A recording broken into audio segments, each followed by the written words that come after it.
Ma nièce de 13 ans a rigolé. Maman dit que si tu disparaissais demain, personne ne s'en rendrait compte. Elle disait ça en ouvrant le téléphone à 850 € que je lui avais offert. Les 30 invités ont rigolé. Sauf moi. J'ai hoché la tête, et avec 2 pressions sur mon téléphone, j'ai coupé tous les paiements, les crédits, les abonnements. Tout disparu. Cette nuit-là, j'ai déménagé, coupé tout contact et disparu. Je n'ai laissé derrière moi qu'un sac à dos noir. Dedans, ils ont trouvé. Maman dit que si tu disparaissais demain, personne ne s'en rendrait compte. Ma nièce de 13 ans a rigolé en enlevant le plastique du téléphone à 850 € que je lui avais offert. Ses doigts étaient délicats, mais ses mots étaient plus tranchants que du verre. Autour de nous, le salon bourdonnait avec les voix de ma famille. 30 personnes, toutes trop bruyantes, trop indifférentes. Un gâteau d'anniversaire attendait sur la table de la cuisine, ses bougies pas encore allumées. Mais dans ma poitrine, les flammes brûlaient déjà. Ma sœur Lindsay ne m'a même pas regardé. Elle était sur le canapé à faire défiler son téléphone. Elle a souri, un petit sourire satisfait, comme un juge qui venait d'entendre le verdict qu'il voulait. Maman était dans la cuisine, en train de remuer quelque chose, faisant semblant de ne pas entendre. Mais j'ai vu ses épaules se relever un peu. Une approbation silencieuse. Papa, lui, ne s'est même pas donné la peine de cacher sa réaction. Il a ricané, levé sa bière et murmuré. Elle n'a pas tort. Les rires ont traversé la pièce. Mes cousins souriaient. Même l'oncle Gary, qui me connaissait à peine en dehors des dîners de famille, a éclaté de rire dans sa boisson. Je suis resté là. Juste resté là, comme un idiot. Comme l'idiot que j'ai toujours été. Celui qui payait. Celui qui réparait. Celui qui n'était jamais assez. Merci pour le téléphone, tonton. A chanté ma nièce en se collant déjà contre sa mère, les yeux fixés sur l'écran brillant. Je l'ai regardé. Mon cœur battait trop fort. Mon visage brûlait. Et d'un coup, la pièce me semblait trop petite.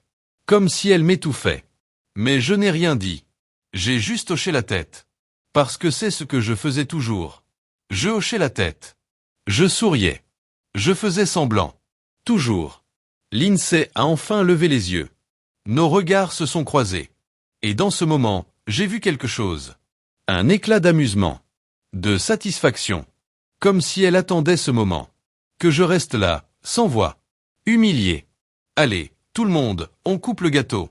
La voix de maman a retenti, joyeuse, effaçant la tension. Mais son goût restait dans ma bouche, amer et lourd. Je suis allé vers la cuisine, appuyé contre le plan de travail, pendant qu'ils se rassemblaient autour de la table. Les bougies ont été allumées. Des vœux ont été faits. Et moi, je regardais. Mes mains se serraient. Ma mâchoire aussi. Et sous la douleur, quelque chose de plus froid a commencé à naître. J'ai senti mon téléphone dans ma poche. 2 pressions. Juste 2. Et chaque facture, chaque abonnement, chaque ligne de crédit que j'avais mis en place pour eux, pour Lindsay, pour maman, pour papa, tout a disparu. Mes doigts ont bougé sans hésiter. Comme un réflexe. Une décision que je ne savais même pas avoir prise. Mais c'était fait. Disparu. Juste comme ça. Les voix sont devenues floues, un bruit lointain. La pièce tournait autour de moi, pleine de visages familiers, qui soudain me semblaient étrangers. Ils riaient, ils criaient, ils faisaient la fête. Et moi, je n'étais plus là. Pas vraiment. J'étais un fantôme avec un portefeuille. Mais plus maintenant. Je suis parti sans dire au revoir. Personne ne l'a remarqué. Bien sûr que non. La seule chose que ma nièce avait raison de dire ce soir-là. Je ne suis pas rentré chez moi. Je suis allé directement à mon appartement. J'ai mis quelques affaires importantes dans un petit sac de voyage. Puis, je suis retourné dans le placard. Un vieux sac à dos noir, presque oublié, m'attendait dans un coin. Mais ce soir-là, il avait une mission. Je l'ai remplie. Pas avec mes affaires. Pas avec ce qu'ils attendaient. Puis, je suis revenu. La maison était encore un grand désordre bruyant. Personne ne m'a vu entrer, marcher dans le couloir et poser le sac à dos au pied de l'escalier. Puis, je suis reparti. Vraiment reparti. Quand ils le remarqueraient, je serais déjà loin. Mais à l'intérieur du sac. Qu'ils le trouvent. Qu'ils essaient de comprendre. Le silence n'a pas duré longtemps. Je m'attendais à de la panique, de la colère. Mais j'ai eu une explosion. Le lendemain matin, je me suis réveillé avec des coups frappés à ma porte. Pas d'appel. Pas de coups polis. Juste des poings frappant le bois. Ouvre. Tu crois que tu peux faire ça? La voix de papa, forte, en colère. Je suis resté silencieux. Je regardais la porte trembler, comme si elle allait tomber. Je sais que t'es là. Tu crois que t'es malin. Tu crois que t'es mieux que nous. Sa voix a craqué. Pas seulement de rage, mais aussi de peur. Je suis resté silencieux. Je ne jouais plus à ce jeu. Finalement, les coups se sont arrêtés. J'ai entendu ses pas lourds s'éloigner. Un juron étouffé. La porte de sa voiture qui claque. Mais ce n'était pas fini. Pas du tout. 20 minutes plus tard, un texto de maman. Comment as-tu pu faire ça à ta propre famille? Je n'ai pas répondu. 1 heure plus tard, l'INSEE a essayé. Cette fois, c'était un appel. J'ai regardé son nom s'afficher sur l'écran. J'ai laissé sonner. Puis un autre. Et encore un. 6 appels de suite. Enfin, un message. Tu crois être malin? Tu crois qu'on ne peut pas vivre sans toi? Très bien. On verra combien de temps tu tiens sans famille. Je l'ai lu. Et j'ai souri. C'était une menace? Ou une promesse? Mais la vraie tempête est arrivée le soir. Je sortais de la douche quand j'ai entendu une clé dans la serrure. Je me suis figé. Personne ne devait avoir la clé de chez moi. Personne. Et la porte a explosé. Papa est entré, le visage rouge, en sueur. Maman juste derrière lui, les yeux écarquillés, paniquée. Tu crois que tu peux me fermer la porte? A crié papa. Dehors. Ai-je dit, calmement, mais froidement. Dehors. Dehors. C'est ça que t'es devenu? La voix de maman était stridente, presque hystérique. Tu abandonnes ta propre famille? Vous m'avez élevé? Non. Vous m'avez utilisé. Ai-je corrigé en m'appuyant sur le plan de travail, une serviette encore sur la tête. C'est pas pareil.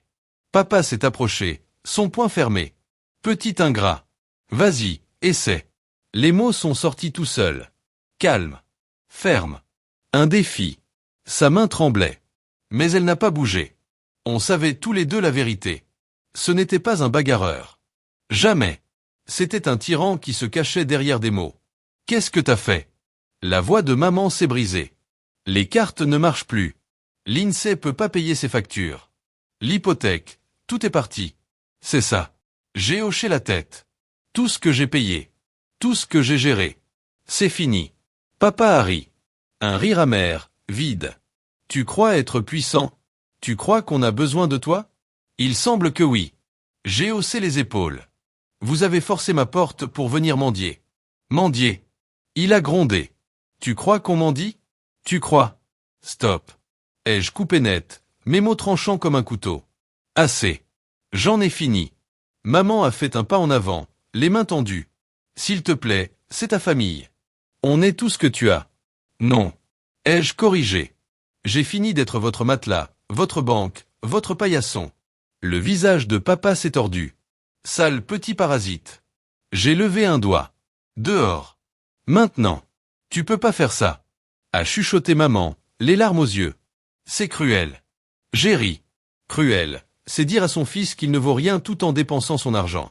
Cruel, c'est m'utiliser comme un outil tout en rigolant dans mon dos. Papa a encore fait un pas. Mais cette fois, je n'ai pas bougé. Il s'est arrêté. Ses épaules se sont affaissées. Tu regretteras. A-t-il murmuré. Tu reviendras en rampant. Non. Ai-je répondu. Ma voix était de l'acier. Ils sont partis en claquant la porte. Mais en écoutant leur pas s'éloigner, je savais que ce n'était pas la fin. Le lendemain, ils ont essayé une autre méthode. L'INSEE est venu à mon travail. Je l'ai vu à travers la vitre. Son visage était pâle. Ses yeux gonflés de larmes. Mon patron avait l'air perdu, puis gêné, en la voyant agiter la main vers moi. Je suis resté assis à mon bureau. Monsieur, il y a une femme ici. Personne d'important. Ai-je répondu sans lever les yeux. Mais elle n'est pas partie. Je l'ai regardée parler à la réceptionniste. Sa voix montait. Ses mains tremblaient. Puis, les agents de sécurité sont arrivés. Ils l'ont fait sortir. Je savais qu'elle reviendrait. Ce soir-là, on a frappé à ma porte. Mon propriétaire. Il y a un petit souci.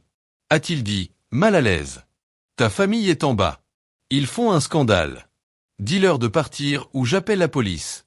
Il a cligné des yeux. Mais, c'est ta famille. Non. Ai-je corrigé? Plus maintenant. J'ai regardé par la fenêtre.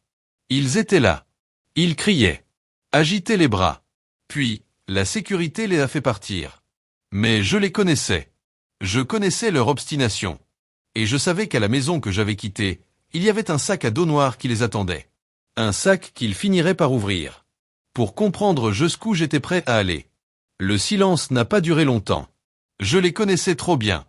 Le silence, c'était juste le calme avant la tempête. Pendant des jours, j'ai ignoré leurs appels, leurs messages vocaux pleins de panique. J'ai même sauté des jours de travail. Je laissais le monde s'éteindre, pendant que je profitais du calme.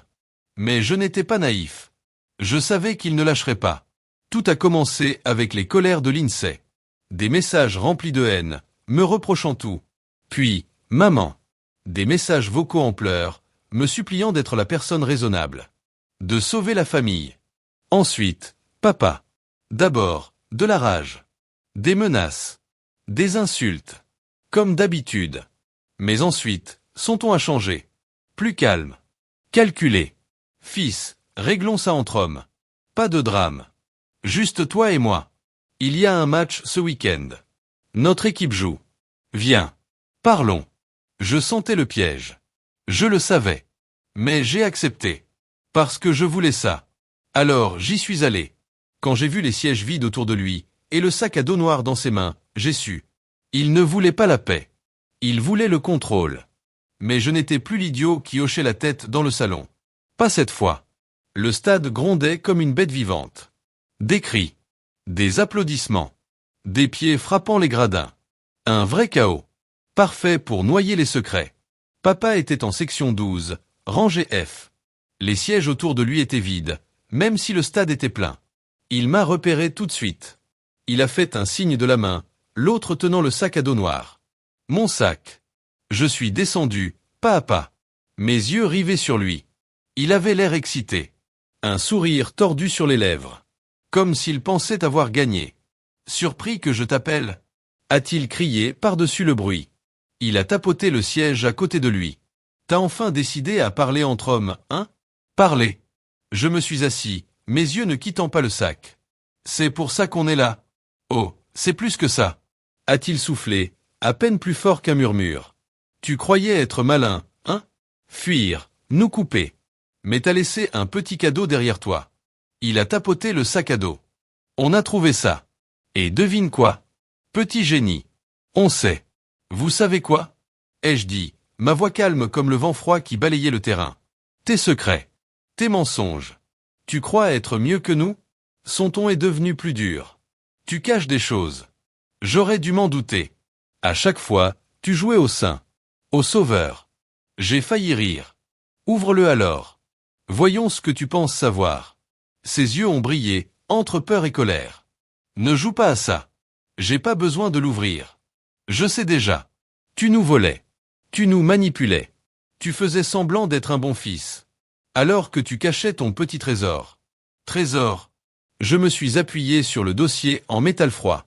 Le seul trésor là-dedans, c'est la vérité. L'équipe locale a marqué. Le stade a explosé de joie. Mais entre nous, il n'y avait que du silence. De la tension. Et des mains tremblantes sur un sac. Tu bluffes. A-t-il chuchoté. Tu veux me faire douter. Mais c'est fini. On va dire à tout le monde qui tu es. Comment tu as abandonné ta famille. Vas-y. J'ai montré le terrain. Dis-leur tout. Dis-leur que j'ai payé le loyer de l'INSEE pendant 2 ans. Que j'ai réglé tes dettes de jeu. Que j'ai acheté ce téléphone pour ta petite fille juste avant qu'elle me dise que je valais rien. Son visage s'est assombri. Tais-toi. Non. On va être clair. T'as un sac rempli de preuves de tout ce que j'ai fait pour vous. Et tu penses encore avoir le pouvoir? Il a serré le sac plus fort. Ses jointures blanches. Me parle pas comme ça. Comme quoi? Ai-je dit en me penchant. Comme le meuble inutile que t'as toujours vu en moi. Comme le portefeuille ambulant. Le larbin. Tais-toi. A-t-il hurlé. Il s'est levé, attirant quelques regards derrière nous. Assieds-toi. Ma voix était glacée. Et là, je l'ai vu. La peur dans ses yeux. Il me haïssait. Mais encore plus, il avait peur de perdre le contrôle. Il a essayé de rire. Mais c'était faible. Désespéré. Qu'est-ce que tu vas faire? Frapper ton père? Tu crois que quelqu'un ici va te croire? Tu crois qu'ils prendront ton parti? J'ai montré la foule. Tous ces gens s'en fichent. T'es juste un vieux en colère avec un sac rempli de dettes. Ils me connaissent pas. Mais ils n'ont pas besoin de me connaître. Son visage s'est déformé. Sa voix est devenue un grognement. Toi, espèce d'égoïste. Égoïste. J'ai souri. J'étais ta bouée de secours. Et maintenant, tu te noies sans moi. Il a levé le bras. Je l'ai vu venir. Sa main tremblante, prête à me frapper. Mais je n'ai pas bougé. Je n'ai pas eu peur. Il voulait une réaction. Un scandale. Une preuve que j'étais le méchant de son histoire. Mais je l'ai juste regardé. Calme. Sans cligner des yeux. Et son poing s'est arrêté à quelques centimètres de mon visage. Il tremblait. J'aurais dû te laisser dans la rue. A-t-il chuchoté. T'as toujours été un parasite. C'est marrant. Ai-je répondu doucement en me penchant. C'est exactement ce que je pense de toi. Quelque chose en lui s'est brisé. Sa main est tombée. Ses épaules se sont affaissées. Les applaudissements autour de nous sont devenus un tonnerre. Parfait pour couvrir l'effondrement de ce qui restait de sa fierté. J'ai tendu la main. Pris le sac. Il n'a même pas résisté. Tu veux savoir ce qu'il y a là-dedans? J'ai dit assez fort pour que les gens autour entendent. Tout ce que j'ai fait pour vous. Chaque centime. Chaque sacrifice. Des gens nous regardaient maintenant. Certains chuchotaient. D'autres pointaient du doigt. Certains avaient sorti leur téléphone. Tu veux la vérité? J'ai ouvert le sac. Sorti une grosse pile de papier. Voilà. La preuve que je vous ai porté à bout de bras. Que j'ai payé vos factures. Que j'ai sauvé votre maison 2 fois. Son visage a perdu sa couleur. Et toi, tu veux parler de trahison? J'ai levé les papiers bien haut. C'est vous qui m'avez trahi. Le jour où vous m'avez transformé en distributeur de billets. Le jour où vous avez rigolé quand on m'a dit que je ne valais rien. Stop. A-t-il chuchoté. Sa voix minuscule. Son corps s'enfonçant dans le siège. Non. Tu voulais une scène. La voilà. J'ai lancé les papiers à ses pieds. Ils ont volé dans les escaliers comme des feuilles mortes. Je suis remonté. Passé devant les regards. Les chuchotements. Tu peux pas juste partir. A-t-il crié. Sa voix se brisait. Mais je ne me suis pas arrêté. Je ne me suis pas retourné. Pour la première fois, sa voix ne signifiait plus rien. Ils n'ont jamais arrêté. Pas au début. Le lendemain du stade. Le jour où la fierté de papa s'est écrasée sur les sièges froids. Mon téléphone a recommencé à sonner comme une alarme. Appel après appel. Des messages à la chaîne. Des reproches. Des supplications. Des menaces. Un cercle sans fin de désespoir, déguisé avec leur voix familière. Je n'ai rien répondu. Papa a été le premier à craquer. Ses appels sont passés de furieux à suppliants en quelques heures. On peut parler. Mentait-il. J'oublierai tout. Redevenons une famille. Mais je n'ai pas décroché. Ensuite, ce fut maman. Des textos trempés de culpabilité. Tu nous brises le cœur. On ne le pensait pas vraiment. La famille, c'est tout ce qu'on a. Je n'ai même pas lu tous ces messages. Puis Lindsay. Ces messages étaient remplis de venin. T'es un lâche. Un égoïste bon à rien. T'as tout gâché. Puis, un autre ton. S'il te plaît, parle-moi. Je ne le pensais pas. J'ai eu peur. Ne fais pas ça. Mais je l'ai fait. Le silence. C'était ma réponse. C'était ma vengeance. Il ne comprenait pas au début. Il pensait que je bluffais. Que je jouais un jeu cruel. Mais les jours sont devenus des semaines. Et les factures qu'ils ignoraient avant ont commencé à s'accumuler. Leurs amis ont cessé de prendre leur parti. Ils ont enfin compris qu'ils ne pouvaient plus m'atteindre. Le propriétaire de leur maison m'a appelé, balbutiant, essayant d'expliquer qu'il n'avait pas payé le loyer. Je lui ai dit « Ce n'est pas mon problème ». Maman m'a envoyé une photo. Toute la famille assise dans le noir. Une seule bougie sur la table. On n'a plus rien. J'ai supprimé la photo sans la regarder une deuxième fois. Un soir, en rentrant du supermarché, je l'ai vu. Papa. Devant mon immeuble. Il faisait les 100 pas comme un fou. Son visage était pâle. Ses mains tremblaient. Ce feu qu'il avait dans les yeux. Remplacé par autre chose. La peur. Il m'a vu. Son visage s'est illuminé d'un espoir tordu. Il s'est précipité vers moi. Écoute, tu peux pas faire ça, t'es mon fils. Non. Je n'ai pas ralenti. J'étais ton portefeuille. Il s'est mis devant moi, sa voix brisée. On t'a élevé. On t'a tout donné. Vous m'avez utilisé. Je l'ai regardé droit dans les yeux. Et maintenant, vous n'avez plus rien. J'ai essayé de le contourner. Mais sa main a saisi mon bras.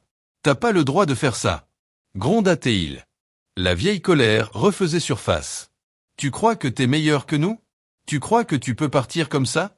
Je sais que je peux. J'ai arraché mon bras. Et je l'ai fait. Il a essayé de me frapper. C'était lent. Faible. Je n'ai même pas bronché. Son poing a effleuré mon épaule. C'était plus une bousculade désespérée qu'un coup. Il a trébuché. S'est rattrapé contre le mur. Haletant. Pathétique. Le mot est sorti comme un souffle. Son visage s'est déformé, la rage familière jaillissant. Tu reviendras en rampant. T'as toujours fait ça. T'es rien sans nous. J'ai éclaté de rire. Fort. Sec. Un rire qui a résonné dans la rue calme. J'étais rien avec vous. Ai-je dit. Je me suis retourné. Je suis parti. Je ne me suis pas retourné. Ce soir-là, j'ai mis mon téléphone dans le tiroir de mon bureau. Et je l'ai laissé là. Les messages. Les appels manqués. Ils se sont accumulés. Mais ils ne pouvaient plus me toucher. Une semaine plus tard, j'ai reçu une lettre. Écrite à la main. Une écriture tremblante. Maman. S'il te plaît. Ton père est malade. L'INSEE devient folle. On s'effondre. Tu es le seul qui peut réparer tout ça. Reviens à la maison. Je l'ai froissé. Sans lire le reste. Il s'effondrait. Bien. Parce que pour la première fois, moi, je ne l'étais pas. Je n'ai pas bougé. Je n'ai pas changé de numéro. Je ne me suis pas caché. Je suis resté exactement là où j'étais. Mais j'ai cessé de faire partie de leur monde. Et leur monde s'est écroulé sans moi. Les amis de l'INSEE ont arrêté de lui répondre. Les cousins de maman, ceux qui envoyaient des cartes de Noël polies, ne lui parlaient plus. Papa. Il a perdu son sang-froid au travail une fois de trop. Et il a été viré. Mais je m'en fichais. Je ne regardais plus. Je vivais. Je cuisinais pour moi-même. Je dormais paisiblement. Je faisais de longues balades sans me soucier des messages qui réclamaient mon argent, mon temps, ma vie. Ils étaient juste des voix maintenant. Des fantômes. Des ombres que j'avais laissées dans une maison en feu. Et moi, j'étais libre. Les mois ont passé.